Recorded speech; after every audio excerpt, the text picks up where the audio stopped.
Hi guys, welcome back to the channel FPL Consult here, and in today's video I'm going to share with you guys my Game Week 10 transfer plans, and as usual we'll quickly go through how I did for Game Week 9 before we jump into that. So if you guys enjoyed today's video, please do drop a like, please do subscribe as well, and let's start off with my Game Week 9 scores. Now Game Week 9 is one of those classic weeks where I would say it's a good week to have a bad week, simply because I think scores wise most of us had pretty low scoring players. Those that did really well, such as Van de Ven, Mbumo, etc. Those players are not extremely highly owned. Maybe Van de Ven, who's at about 30%, but yeah, I mean, that was kind of unpredictable. We didn't know he was going to go on and get a clean sheet as well as 2 goals.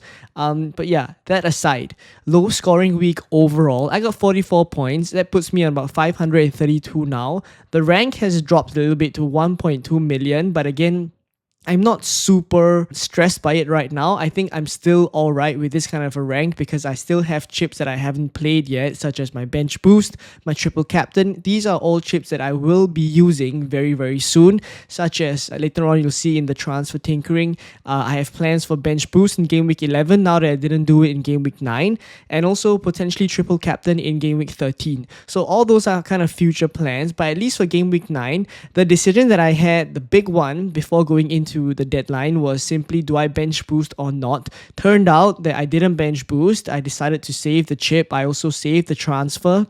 And there was so much speculation as to whether Gabriel was going to start, and even leading up to, after the deadline, leading up to the Arsenal game, there was rumors of Saka potentially missing out as well. In the end, obviously, in typical Arteta style, they started the game as per usual. So Gabriel and Saka both started, albeit Saka not getting that many minutes because he was actually a little bit sick, and that kind of explained why he missed out in training, etc. He walks away with 3 points. Gabriel, again, quite inevitable in terms of him getting 3 bonus. He actually put in quite a number of defensive contributions as well. There is a small potential that he'd be pushed up to 10 defcons, but for now he still remains on 9 points.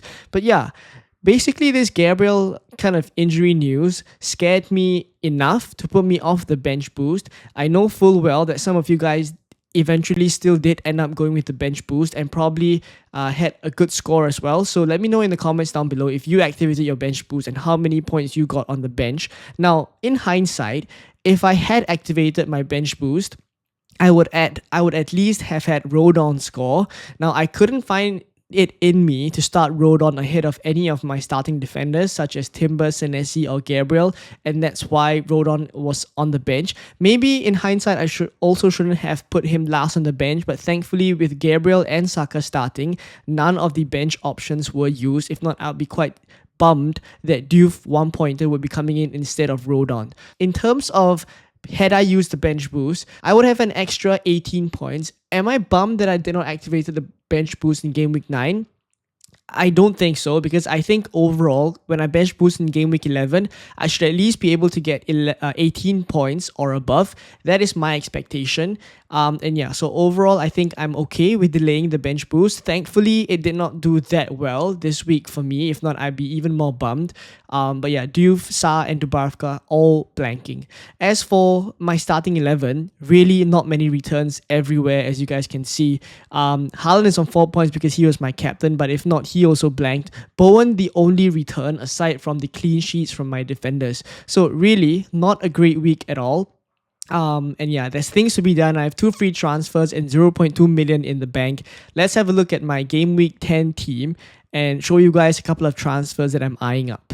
So this is my team on the FPL.team transfer planner, and let's talk through a couple of transfers that I'm eyeing up. So I have 0.2 million in the bank and I have 2 free transfers. One look at my team and you can see the major issues are the West Ham players. Now I took a bit of a gamble on my Game Week 8 wildcard, thinking that there would be some form of new manager bounce for West Ham, but I've been so wrong. West Ham have lost both games in which I've had these 2 West Ham players in my team. So I can't wait to sell them, and one of the most obvious transfers for me this week is to bring in Jean-Philippe Mateta for Bowen. Now, thankfully, this is going to be a straight swap. I don't have to, find funds from elsewhere because Bowen is also at 7.7. So Mateta now has also risen in price to 7.7. I haven't brought him in yet because I do think that I can wait a little bit longer. I'm not that strapped for cash.